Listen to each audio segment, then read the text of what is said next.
말씀 보겠습니다. 오늘은 사도행전 15장 36절에서 16장 10절까지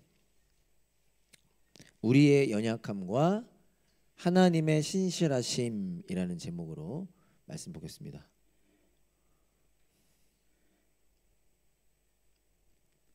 다니엘 몇 번째로 통과한 거예요? 그런 거 모르죠? 네. 몇 번이요? 700번. 네, 잘했네요.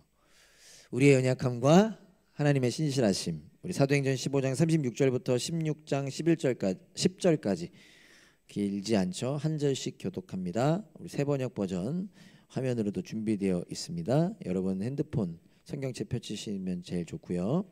함께 읽겠습니다. 제가 먼저 읽겠습니다. 며칠 뒤에 바울이 바나바에게 말하였다. 우리가 주님의 말씀을 전파한 여러 도시로 신도들을 다시 찾아가서 그들이 어떻게 지내고 있는지를 살펴봅시다.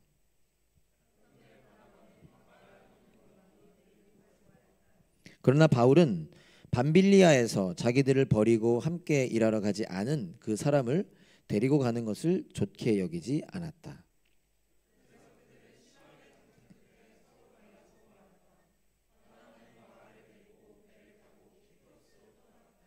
그러나 바울은 신라를 택하고 신도들로부터 주님의 은혜가 함께 하기를 바라는 인사를 받고서 길을 떠났다.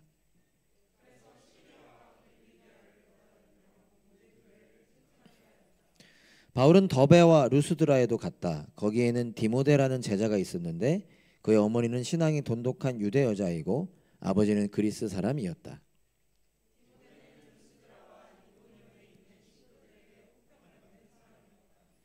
바울은 디모데가 자기와 함께 가기를 바랐다. 그래서 바울은 그 지방에 사는 유대 사람들을 생각해서 디모데를 데려다가 할례를 행하였다.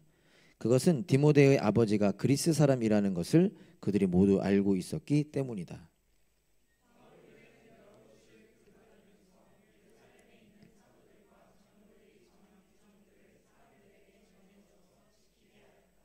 교회들은 그 믿음이 점점 더 튼튼해지고 그 수가 나날이 늘어갔다.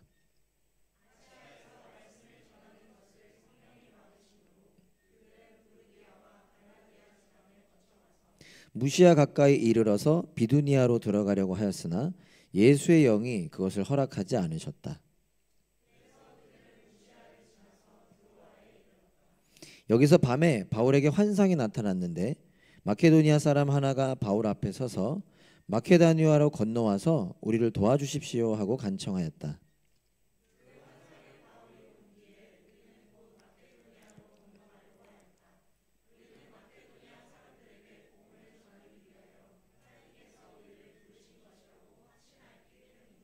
아멘. 한 번 더 기도합니다. 하나님이 우리에게 주신 말씀, 지금도 우리에게 하시는 말씀을 나눕니다. 전하는 자는 부족하고 연약합니다. 이 가운데 주님의 성령님께서 친히 일하여 주시고 말씀이 온전히 전해지게 하시며 온전히 깨닫게 하셔서 말씀을 경험하고 살아내는 정말 말씀의 증인들이 되는 우리 모두가 되게 하여 주세요. 예수님의 이름으로 기도합니다. 아멘. 우리 오랜만에 한번 같이 고백해 봅시다.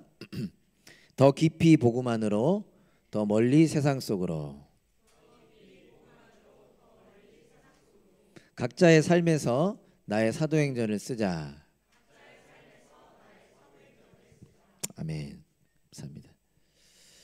제가 오늘 늘 그렇지만 오늘 설교는 좀 더 준비하는데 쉽지 않았습니다. 뭐 여러분들은 느끼지 못하실 수 있겠지만 나름 저도 더 설교를 잘하고 싶잖아요. 그런데 오늘은 어떤 부분이 어려웠냐면 한 가지를 깊이 나눠야 될까? 그러나 본문에 있는 저 혼자만의 생각이 아니라 제가 여러 주석학자들의 책과 여러 목사님들의 설교로 검증을 하니까 중요한 부분들을 조금씩이나마 다 다뤄야 될까? 근데 오늘은 전자로 가고 싶은 마음이 자꾸 들더라고요. 여러 이유로. 근데 그렇게 못했습니다. 결국은 안 했습니다. 우리가 앞으로 얼만큼 함께 할지 모르지만 사도행전 설교를 뭐 얼마나 많이 듣겠습니까? 그래서 다음번 또 기회가 온다면 그때는 한 가지를 깊이 다루고 오늘은 본문에서 중요한 부분을 하나씩은 다 다뤄야 되겠다. 늘 제가 평소에 하는 것처럼요. 그래서 그 가운데 하나라도 좀 캐치해 가는 방향으로 가야 되겠다. 왜냐하면 요즘 그래도 감사히 필기하는 분들도 많아졌고 목장 모임 하면서 또 은혜가 커지고 있다는 얘기를 많이 듣는데 아닌 분들은 말은 일단 안 하실 거고 근데 그분들이 다는 못 이런 얘기 많이 하더라고요. 다는 못 들었지만 하나가 와닿았어요. 이 얘기를 그래도 많이 하길래 제가 하나만 했는데 와닿으면 이거 다 그냥 끝나는 거잖아요. 물론 그 안에서 성령님 역사하시지만 제가 오늘은 그렇게 했다라는 걸 그냥 좀 나누고 싶었어요. 예, 익스큐스 하는 거죠. 예. 자, 집중합니다. 다니엘도 집중할 수 있는데 여러분도 다 집중. 뛰고 온 10km 뛰고 온 사람도 어제도 키퍼 난리 났었어요. 어제 와 처음엔 조금 불안한 모습을 많이 보이더니 공중볼에 있어서만큼은 와 타의 추종을 불허할 정도로 대단하더라고. 그냥 스파이더맨인 줄 알았어. 그냥 공이 탁탁탁탁 붙더라고. 예, 그래서 어쨌거나 그 두 형제님 저를 비웃는 건가요? 네네네네 아니죠? 예, 제가 오해할 뻔했습니다. 예, 예, 성경 나올 뻔했습니다. 자 오늘 자 집중합시다. 오늘 본문은 1절이 이렇게 36절이 이렇게 시작했죠. 며칠 뒤에 무슨 며칠 뒤에요? 지난주 본문 며칠 뒤죠. 지난주 예루살렘 회의가 아름답게 마무리됐어요. 교회 절제절명의 위기일 수 있는 사건을 통해 사건이 있었는데 바울과 바나바를 통해 아름답게 마무리가 되고 난 며칠 뒤라는 얘기입니다. 그리고 어떻게 이어지냐? 2차 선교 전도 여행이 시작되는 거예요. 지난주까지 1차 선교 여행이 끝났습니다. 오늘부터 2차 선교 여행이 시작되는 거예요. 목사님 혹시 사진 제가 늦게 보냈는데 있을까요? 뭐 없으면 괜찮습니다. 네. 자 36절에 보면 며칠 뒤에 바울이 바나바에게 말하였다. 우리가 주님의 말씀을 전파한 여러 도시로 신도들을 다시 찾아가서 그들이 어떻게 지내고 있는지를 살펴봅시다. 바울은 그들이 주님의 말씀을 전파했던 도시 뭐죠? 1차 전도 여행했던 도시를 다시 찾아가기를 원했고 바나바에게 그렇게 말합니다. 거기에 보면 신도들을 다시 찾아가자. 쉽게 말하면 그들이 바울과 바나바를 통해 복음을 듣고 예수님 믿게 됐고 교회로 세워졌는데 지금도 잘 지내고 있는지 살펴보길 원했죠. 그들의 신앙 상태를 점검하고 싶었습니다. 그들을 격려하고 싶었습니다. 그래서 다시 가자 얘기하는 거예요. 그런데 그 시작점에서 바울과 바나바가 삐그덕거리죠. 미안합니다. 이런 거 아니에요. 심히 다투게 됩니다. 왜 이런 거 2부 예배 때 해야 되는데 꼭 1부 때 하는지 모르겠어요. 1부가 편하게 방송 중에 이런 거 안 해야 되는데 그래서 몇 분이 꼭 보세요. 그중에 한 분이 우리 어머님이시거든요. 심히 다투게 돼요. 여러분 어떻게 느끼지 모르겠지만요. 묵상하면 묵상할수록 충격적인 장면입니다. 바울과 바나바가 싸워요. 그러나 핵심은 뭐냐? 그럼에도 불구하고 하나님께서는 역사, 일하시고 나아가 새로운 길까지 열어주십니다. 이게 오늘 본문의 내용이라는 거죠. 그래서 오늘 본문을 통해 세 가지를 기억하고자 합니다. 자, 근데 오늘 세 가지인데 사실 어떻게 보면 6가지예요. 아니지. 세 가지인데 어떻게 보면 6가지. 이게 뭐냐면 필기하는 분들 때문에 이게 좀 간혹 그래도 IQ가 3자리이긴 해도 이렇게 놓친 분들이 세 가지인데 핵심은 세 가지인데 첫 번째에 3개가 있어요. 너무 설교는 길이는 똑같습니다. 제가 이 얘기를 왜 하냐면 아주 오래전으로 기억하는데 제가 주일 예배 설교할 때 오늘 3가지입니다. 애들이 같이 예배 드렸을 때였나 봐. 애들이 이제 첫 번째 제가 하고 두 번째 하면 좀 똑똑한 애들은 이제 알죠. 세 번째 끝나간다. 그때 지하였던 것 같아요. 이렇게 지하가 셋째. 근데 제가 셋째 하다 갑자기 첫째 그러니까 지하가 엄마한테 엄마 셋째인데 왜 다 첫째야? 그랬대. 그때도 셋째 중에서 뭐가 2개가 있었거든요. 그래가지고 여러분 미리 알려드립니다. 오늘 3가지를 나눌 건데 첫 번째에는 3개가 있어요. 그러나 중요한 건 뭐다? 설교 길이는 똑같다. 빨리 똑같이 끝난다. 이제 하시면 돼요. 자, 3가지를 기억하고자 합니다. 첫째, 하나님은 신실하게 일하신다. 여러분 너무 기본적이고 당연한 소리지만 다시 오늘 여러분들의 삶의 상황 속에서 여러분들이 처한 현실 속에서 다시 붙잡기 원합니다. 저도 그렇죠. 하나님은 신실하게 일하신다는 거. 한번 따라해 볼까요? 하나님은 신실하게 일하신다. 예, 여러분 우리의 삶이 그 은혜를 누리기 원하는데요. 바울과 바나바가 심히 다투게 됩니다. 얼마 전 교회의 심각한 분열을 극복했죠. 이방인과 유대인들이 갈라질 뻔한 것을 극복하고 하나됨을 유지했습니다. 근데 그 일을 누가 중심에서 해냈죠? 바울과 바나바가 중심에서 그 교회에 갈라질 뻔한 위기를 하나됨으로 유지하는데 그 일을 해냈습니다. 그런데 그 대단한 일을 해낸 바나바와 바울이 그 일과 비교했을 때 그리 크지 않은 일로 다투게 돼요. 작은 일이라고 할 수는 없고 크지 않은 일로 다툽니다. 어떤 일로 다투죠? 바울이 바나바에게 우리 다시 선교여행 갑시다. 그러니까 바나바 뭐라 그래요? 마가 요한도 데려갑시다. 그랬더니 바울이 뭐라고 하죠? 중간에 포기한 사람 데려갈 수 없어요. 근데 그냥 포기 정도가 아니었던 것 같은 게 오늘 본문에서 누가는 뭐라고 기록하고 있냐면 38절에 보면 자기들을 버리고 함께 일하러 가지 않은, 정확한 이유가 성경에 기록되고 있지 않지만 지난번에 마친 1차 전도 여행 중에 바나바의 조카이기도 했던 마가 요한이 중도 포기하고 다시 되돌아갑니다. 이유를 알 수는 없어요. 근데 바울은 말하는 거죠. 중간에 우리 버리고 도망간 사람 못 데려가요. 얘기합니다. 여러분들 어떻게 생각하세요? 여러분들 바나바와 비슷하세요? 바울과 한번 조사해 볼까요? 나는 바나바처럼 다시 데려갔으면 좋겠다. 나는 중간에 포기한 사람 데려갈 수 없다. 한번 이렇게 해볼까요? 손 한번 해볼까요? 재밌게도 제가 어떤 목사님 이렇게 책도 참고하는데 그분 교회에서는 MBTI를 한번 나눠봤대요. 그래서 챗 GPT에다가 바울의 MBTI는 뭔 거 같아? 물어보니까 정확히 알 수 없지만 ESTJ 뭐 이렇게 나온다고 하더라고요. ENFJ였나? ENT 뭐 하여간 ENTJ였나? 뭐 이랬대요. 뭐 중요한 건 아니지만 중요한 건 뭐냐면 바나바와 바울이 지금 다르죠.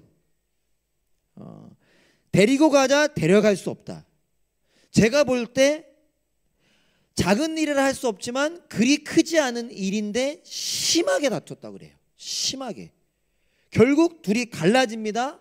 각자 팀을 꾸려서 선교 여행을 가게 됩니다. 이 일은 당시 수많은 사람들에게 충격이었을 거예요. 왜죠? 바울과 바나바잖아. 이들이 어떤 사람들입니까? 굳이 사람들이 높고 낮음을 따질 수 없다 치더라도 사람들이 볼 때 신앙이 가장 좋은 사람, 이 안디옥 교회에서 가장 훌륭한 사람, 가장 존경받는 사람 바울과 바나바잖아요. 근데 그 둘이 갈라진 것입니다. 싸운 것입니다. 심지어 여러분 바울에게 있어서 바나바는 어떤 인물이죠? 바울에게 있어서 바나바는요, 아무도 바울을 믿어주지 않을 때, 저 사람 스테반 돌로 칠 때 그 옆에 있었던 사람이잖아, 제가 어떤 인간인지 어떻게 알아? 아무도 믿어주지 않을 때 유일하게 믿어준 사람이 바나바였습니다. 바울을 데리고, 사울이었을 때 데리고 와서 사람들에게 소개시켜주죠. 이 사람 괜찮습니다. 예수님 만났습니다. 변론해주죠. 아무도 알아주지 않을 때 바울을 찾아가서 그 사람을 데리고 와서 함께 안디옥 교회를 세우자고 한 사람이 바나바였습니다. 바나바가 있었기 때문에 지금의 바울이 있는 것이죠. 그런데 그 둘이 싸운 것입니다. 얼마나 충격적이었을까요? 흥미롭게도 여러분 사도행전을 누가가 기록했는데 누가가 기록할 내용이 얼마나 많았겠습니까? 요한복음을 기록한 요한도 그러잖아요. 내가 이거 적으려면 종이가 부족한데 그래서 이것만 적은 거야. 그러니까 마찬가지예요. 누가도 기록할 것이 얼마나 많았겠습니까? 근데 그 수많은 일들 중에 그럼에도 불구하고 바나바와 바울이 싸운 일을 기록하고 있다는 거예요. 이거 빼도 되잖아요. 우리 같았으면 빼지 않을까요? 다른 이야기, 좋은 얘기 쓰겠죠. 무슨 말일까요? 우리에게 전하고자 하는 메시지가 있는 것이죠. 누가 옳은지를 따지는 것이 중요한 것이 아니라 나는 바나바가 맞는 것 같아, 나는 바울이 맞는 것 같아, 그게 중요한 게 아니라 우리에게 적용하는 것이 중요한 것이죠. 그래서 이 첫 번째 안에 하나님은 신실하시다 안에 세 가지를 나누고자 합니다. 간단하게 하나님은 신실하게 일하신다 세 가지인데요. 첫 번째, 하나님은 연약한 자를 통해 일하신다는 것입니다. 바울과 바나바가 싸웠습니다. 가장 간단하게 우리가 볼 수 있는 게 뭐죠? 여전히 연약한 인간이라는 거죠. 바울을 통해 얼마나 많은 기적이 일어났나요? 죽은 게 살아났잖아요. 그런 일도 일어나잖아요. 그런데 연약한 인간이라는 겁니다. 얼마 전에도 안진뱅이를 일으킨 사람이었어요. 말씀만 전해도 병든 사람이 고침을 받았습니다. 그런데 그런 그들을 통해 그런 그들도 연약한 인간이었다라는 거죠. 그리고 하나님은 그런 그들을 통해 선교의 일을 계속 진행하신다는 것입니다. 그러니까 오늘 우리가 기억하고자 하는 것은 대단한 사람이 하나님의 일을 하는 게 아니라는 거예요. 그러면 저도 말씀 못 전하겠죠. 하나님 연약한 자를 통해 일하신다. 에베소서 3장 8절에서 바울이 이런 고백을 합니다. 다 같이 한번 읽어볼까요? 시작. 모든 성도 가운데서 지극히 작은 자보다 더 작은 나에게 이 은혜를 주셔서 그리스도의 헤아릴 수 없는 부요함을 이방 사람들에게 전하가시고. 우리 고린도후서 4장 7절도 한번 읽어볼까요? 시작. 우리는 이 보물을 질그릇에 간직하고 있습니다. 이 엄청난 능력은 하나님에게서 나는 것이지 우리에게서 나는 것이 아닙니다. 여러분 잘 아시는 말씀 한 번 더 주목하기 원합니다. 바울이 자기 자신을 뭐라고 표현하죠? 모든 성도 가운데 지극히 작은 자보다 더 작은 나.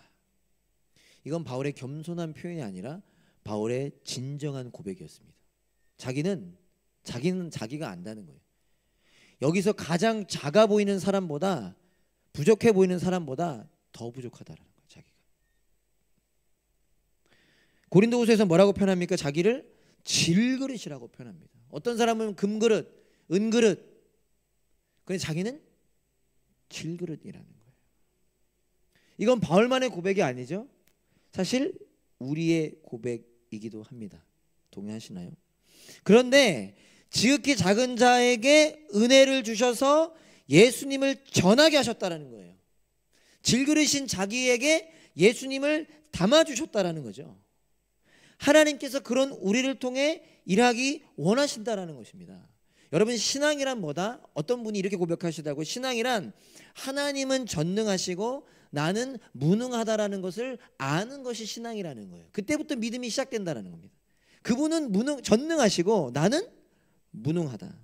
하지만 그 무능한 것에서 눌리는 것이 아니라, 내가 무능하다는 걸 알지만 거기에 눌리는 게 아니라 전능하신 하나님께서 나에게 오셨고 나와 함께 하시며 나를 통해 일하신다라는 것을 아는 것, 그것이 신앙이라는 거예요. 제가 좋아하는 박영선 목사님께서 이런 말씀을 하시더라고요. 오늘 본문을 통해서 그분이 이런 표현을 하셨는데 여러분에게 좀 다가올지 모르겠습니다. 그분이 마지막 결론을 내리면서 이렇게 얘기하시더라고요. 오늘 본문을 가지고 우리의 한계, 못남, 실패, 무지, 게으름, 편견 속에서 일하신다는 것을 기억하세요. 동의하시나요? 이게 저는 20대 시절에 이렇게 생각 안 했거든요. 나의 잘남, 나의 실력, 나의 은사, 나의 멋짐, 나의 파이팅, 나의 의지 가운데서 역사하신다고만 생각했거든요. 근데 제가 가장 좋아하는, 직접 만나본 적은 없습니다, 존경하는 목사님 중에 한 분이 아니라는 거예요. 그런 게 나의 멋짐에서 일하신다는 게 아니라는 거예요. 나의 실패, 못남, 한계 속에서 일하신다는 거예요. 그러면서 이렇게 말씀하십니다. 어린이니까 하실 수 있는 말씀 같아요. 자신 있게 틀리세요 그러더라고요. 근데 오해할까 봐 또 이렇게도 말씀하시죠. 일부러 틀리지 마세요 그러더라고. 참 놀라운 분이죠. 자신 있게 틀리래요. 일부러는 틀리지 말래요. 뭐만 기억하면 된다? 하나님이 일하신다는 것을 기억하라. 그러니까 우리는 실패할 수 있다는 거죠. 일부러 실패해서는 안 되지만 우리는 실패할 수밖에 없고 좌절할 수밖에 없고 넘어질 수밖에 없지만 그런 우리를 통해 하나님은 일하신다는 거죠. 오해하면 안 되는 부분이 있습니다. 바울과 바나바가 싸운 것은 하나님 뜻이 아니에요. 하나님 뜻 아닙니다. 싸우면 안 돼요. 싸우지 마세요. 혼납니다. 연약함이 핑계가 되어서도 안 됩니다. 연약한 자를 통해서 사용하시니까 나 연약한 거 괜찮아, 나한테 뭐라고 하지 마, 이런 거 안 돼요. 둘은 결국 화해합니다. 그리고 바울이 바나바를 가장 아끼는 제자로 삼죠. 두 개의 선교팀을 통해 선교의 지경은 더 넓어집니다. 싸운 것은 실수였지만, 실패였지만 하나님은 더욱 신실하게 그 일을 해 나가셨다는 거죠. 즉 그리스도인에게 있어서 중요한 것은 하나님이 일하신다, 하나님이 우리 가운데서 역사하신다를 기억하는 것입니다. 그 안에서 실력도 쌓고 훈련도 하고 파이팅도 하고 힘도 내고 그렇게 되는 것이죠. 두 번째, 나도 나의 옳음만을 고집하고 있지는 않은가. 여러분 바울이 오를까요? 바나바가 오를까요? 한번 해봅시다. 바울이 오를까? 바나바가 오를까? 손 들어주세요. 근데 손 드는 거 이제 울렁증 있는 분들은 뭐 마음을 만드세요. 나는 바울이 옳다 생각한다. 나는 용기 있는 자들 많네요. 일부 예배 때는. 예, 괜찮습니다. 아무도 못 봤어요. 저만 봤습니다. 나는 바나바가 옳다고 생각한다. 예, 이렇게 소신 있게 손들어준 여러분들 축복합니다. 다른 분들보다 좀 더 축복합니다. 네, 용기 있는 자들, 용기 있어야 돼요. 요즘 세대들이 용기가 없어 너무. 예, 저는 다 기억해놨고 이제 그분들과 더 지혜롭게 제가 대화하면서 제 생각은 이거는 뭐 저만 생각 둘 다 옳죠. 에이 뭐 이럴 수 있지만 둘 다 옳습니다. 근데 문제가 생긴 이유가 뭐죠? 둘 다 옳았는데 문제가 생기고 다툰 이유는 뭐죠? 여기서 다퉜다라는 단어를요, 원래 헬라어 성경은 단어 하나만 나왔고 한국어 성경은 심히 다퉜다라고 했는데 그 이유가 이 다퉜다라고 하는 뜻이 아주 강력해요. 어떤 단어가 쓰였냐면 파락시스모스. 여기서 어떤 단어가 나오냐면 발음이 이제 괜찮을지 모르겠습니다. 파락시즘이라는 단어가 나왔어요. 파락시즘 뭔지 아세요? 발작이라는 단어예요. 얼만큼 심히 다퉜냐면 그래서 심히라고 표현하는데 발작을 일으킬 만큼 싸웠다는 거예요. 지금 바울과 바나바가 상상이 안 가지. 우리는 싸운 것도 바울과 바나바니까 왜 그러십니까? 그게 아니죠. 이렇게 싸웠을 줄 알잖아요. 아니, 발작을 일으킬 만큼 싸웠다는 거야. 왠지 아세요? 둘 다 자기만 맞다고 생각했기 때문이에요. 상대도 옳을 수 있다는 생각을 전혀 하지 않았기 때문입니다. 누가?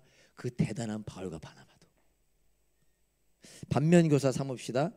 여러분, 우리의 문제, 공동체의 문제 중 상당히 많은 부분은 나의 나의 옳음 때문일 수 있습니다. 저는 그랬던 것 같아요. 많은 일들을 보면 결국 제가 그 중심에 있었고 내가 옳다고, 나만 옳다고 생각했기 때문이라는 생각이 많이 들었던 한 주였습니다. 여러분들도 한번 돌아보시지 않으시겠습니까? 나도 나만 옳다고 생각하고 있지는 않은가? 놀라운 것은요, 복음은 그런 나와 우리의 생각을 만지십니다. 그 복음은, 그 예수님은 그런 우리를 만져가신다는 거죠. 다듬어 가신다는 거죠. 우리가 해야 될 역할은 뭐예요? 그 복음 앞에 바로 서고 복음으로 나를 점검하는 것입니다. 여러분 혹시 누군가 싸움 중에 계신 분 계시나요? 우리 교회는 그런 분들 없을 수도 있지만 있을 수 있죠. 마음속으로 나 그분과 싸움 중에 있죠. 부부도 그럴 수 있고요. 바울과 바나바를 통해 나를 점검하는 것이 필요한 것입니다. 그리고 복음 앞에 서는 것이 필요한 것이죠. 세 번째, 예수님은 하나됨을 원하신다는 것입니다. 바울과 바나바가 싸웠지만 방금 전에 말씀드린 것처럼 그들은 결국 화해합니다. 하나님의 뜻은요, 하나예요. 하나. 에베소서 4장 3절에서 바울이 이런 말을 합니다. 다 같이 한번 읽어볼까요? 중요한 말씀이니까 다 같이 시작. 힘써 지키십시오. 그 전에 어떤 말씀을 했었습니까? 잘 아시죠? 예수님의 십자가의 죽음이 하나님과 우리의 관계만을 회복하신 것이 아니라 나와 너의 관계도 회복해서 이방인과 유대인 사이에 가로막혔던 담을 허무셨다라고 표현하잖아요. 즉 예수님의 십자가는 우리를 하나로 만드신다는 것이죠. 하나님의 뜻은 우리의 하나됨에 있다는 것입니다. 바울과 바나바와 싸웠던 바울의 경험에서 나온 표현도 아니었을까? 에베소서를 바울이 썼잖아요. 그가 뭐라고 말하죠? 성령님이 여러분을 평화의 띠로 묶어서 하나로 되게 해주신 것을 힘써 지키십시오. 예수님은 하나됨을 원하시는데 그 하나는 우리의 힘으로 할 수 없다는 거예요. 그래서 성령님께서 우리를 하나 되게 하신답니다. 표현이 재밌어요. 평화의 띠로 묶으신대요. 근데 이런 거 오늘 왜 안 하려고 그랬는데 오늘 왜 하는지 모르겠는데 어제 축구 이겨가지고 좀 흥분 상태인가? 예. 죄송합니다. 이해해 주세요. 네. 제가 이거 1부 때 하면 2부 때 보통 잘 안 하게 돼요. 그래서 2부는 설교 때 딱딱 합니다. 그러니까 여러분들 수지 맞으신 거예요. 복 받으신 거예요. 이렇게라도 잠에서 깰 수 있고. 성령님이 우리를 하나 되게 하신다는 거예요. 우리의 실력, 우리의 능력을 할 수 없고 이미 우리 안에 계신 성령님, 우리 가운데 계신 성령님이 우리를 하나 되게 하시고 평화의 띠로 묶으신다는 거예요. 그러니까 그 하나님은 끊어질 수 없다는 거죠. 우리의 역할은 뭡니까? 성령님이 하나 되게 하신 것을 힘써 지키라. 지킨다는 게 뭘까요? 여러 가지가 있지만 기억하라는 거. 우리는 하나구나. 우리는 하나가 되었구나. 하나가 될 수 있구나. 내가 그럼 이 하나됨을 지키기 위해서 무엇을 해야 될까? 내가 우리 가족이, 우리 교회가 하나 되게 하기 위해서 내가 뭘 할 수 있을까를 생각하고 고민하고 성령님을 의지하라는 것이죠. 그런 저와 여러분 될 수 있기를 간절히 소망합니다. 이게 첫 번째라는 거예요. 하나님은 신실하게 일하신다. 그 안에 세 가지를 나눈 거죠. 그 중에 하나라도 여러분들이 마음 받았으면 좋겠습니다. 두 번째, 오늘 본문을 통해 우리가 기억하고자 하는 두 번째는요, 복음을 위해 희생한다입니다. 걱정 마세요. 둘째, 셋째는 짧습니다. 복음을 위해 희생. 우리 한번 따라해볼까요? 복음을 위해 희생한다. 바울에게 새로운 팀원이 생깁니다. 이제 둘이 싸우고 나서 바나바는 마가 요한 데리고 와서 선교 여행을 먼저 출발하고요. 본인의 고향인 그 구브로 섬으로 다시 가죠. 키프로스 섬으로. 바울은 실라를 택합니다. 실라가 혹시 누군지 기억하세요? 지난주 예루살렘 회의가 있었을 때 대표로 파견됐던, 편지를 가지고 파견됐던 사람 중에 한 명이 실라였죠. 바울이 그 사람 괜찮았나 봐. 그를 택합니다. 그리고 오늘 본문에 보면 누가 추가되죠?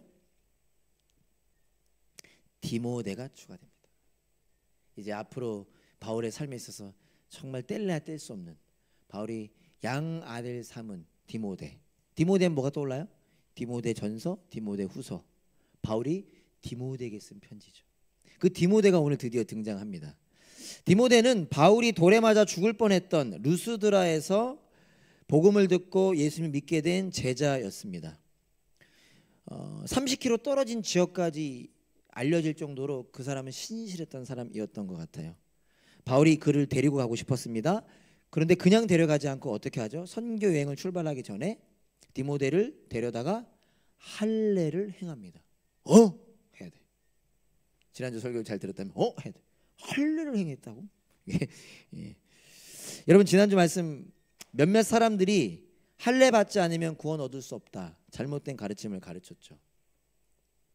바울은 이에 강하게 대응하고 싸웠던 사람입니다. 그 결론 났어요. 할례는 구원과 상관없다.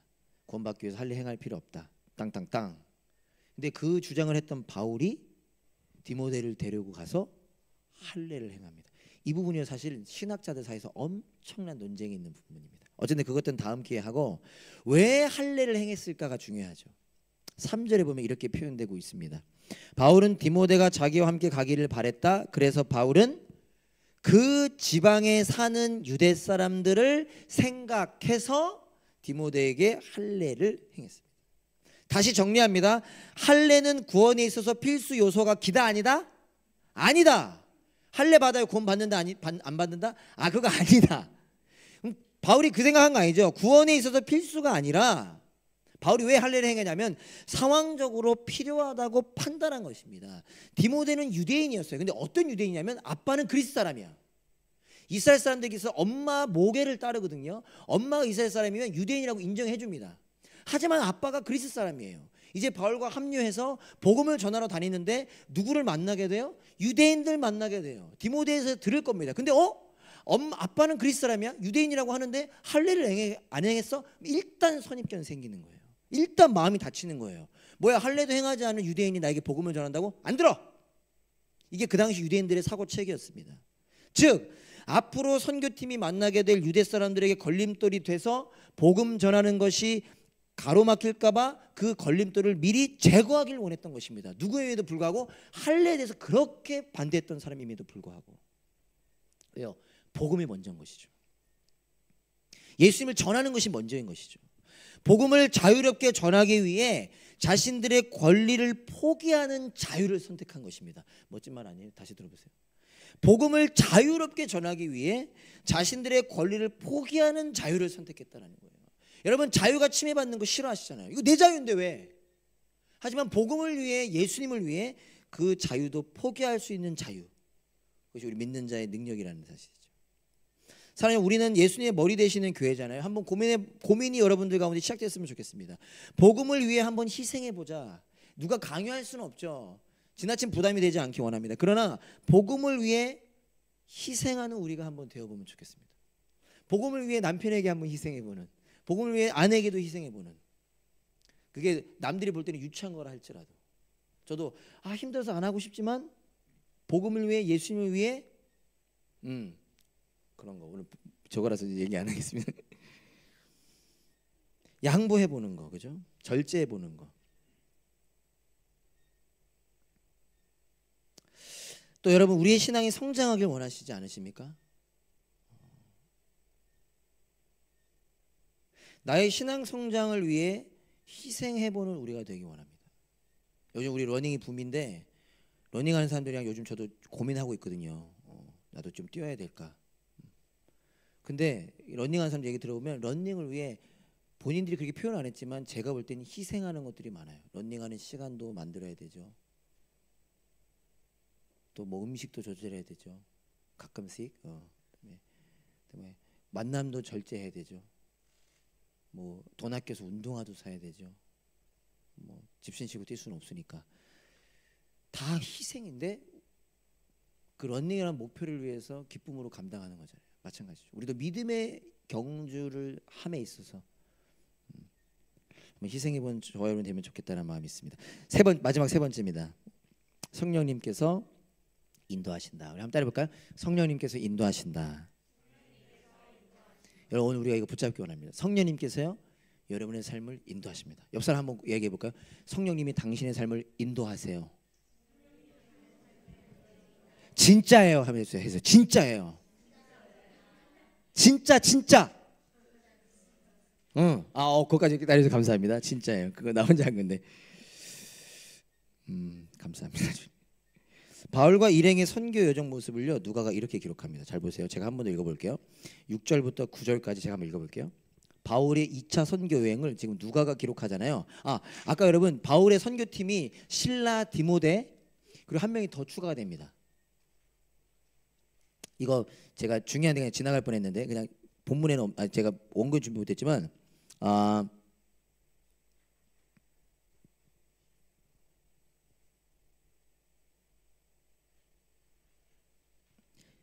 제가 이따가 한번 알려드릴게요. 지금 잘 안 보여서. 10절. 역시 목사님. 10절 한번 보세요. 이게 제가 원고에 준비 안 했지만 재밌는 중요한 부분이라 10절에 보면요. 그 환상을 바울이 본 뒤에 우리는 곧 마게도니아로 건너가려 하였다. 없던 표현이 나타나요.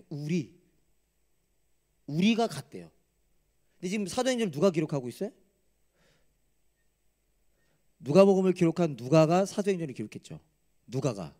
근데 지금 누가가 기록하면서 뭐라고 해요? 우리가 마게도니아로 갔대요. 그럼 그 우리에 누가 포함되는 거예요? 누가가. 그래서 이 시점부터 2차 선교 여행부터 어느 시점부터 바울의 선교팀에 누가가 합류된 거예요. 재밌는 부분이죠. 재미 하나도 없어 보이는구나. 자, 6절, 7절, 9절에 보면 이렇게 표현합니다. 누가가 아시아에서 말씀을 전하는 것을 성령이 막으심으로 7절 비두니아로 들어가려고 하였으나 예수의 영이 그것을 허락하지 않으셨다. 9절 환상 중에 마게도니아 사람이 우리를 도와주십시오 하고 간청하였다. 지금 누가가 뭘 강조하고 있는 거죠? 무엇이 강조되고 있죠? 성령님께서 막으셨다. 예수의 영이 허락하지 않으셨다. 환상을 보았다. 성령님께서 몰아가고 계신다는 거예요. 목자들이 양을 몰아가는 것처럼 자기 가고 싶은 대로 가지 않도록 몰아가시는 것처럼 성령님께서 막으셨다. 예수의 영이 허락하지 않으셨다. 성령님이 몰아가고 계신다는 것입니다. 우리의 뜻이 하나님의 뜻과 다를 수 있잖아요. 하나님이 하나님의 계획하신 대로 이끌어 가신다는 것입니다. 우리가 혹 여러 가지 이유들로 무지해서 힘들어서 지쳐서 헷갈려서 여러 가지 이유로 우리가 우리의 길로 이게 맞다라고 생각하면서 갈 때 성령님이 다 막으셔서 성령님의 인도하심으로 이끌어 가신다는 것이죠. 우리는 그것을 인지하면서 민감하게 반응해야 하는 것입니다. 어떻게 보면 행복한 거죠. 감사한 거죠. 우리가 잘 아는 말씀 잠언 16장 9절 한번 다 같이 해보겠습니다. 다 같이 시작. 사람이 마음으로 자기 앞길을 계획하지만 그 발걸음을 인도하시는 분은 주님이시다. 여러분 잘 아시는 말씀이죠. 이걸 우리가 정말로 믿냐라는 거예요.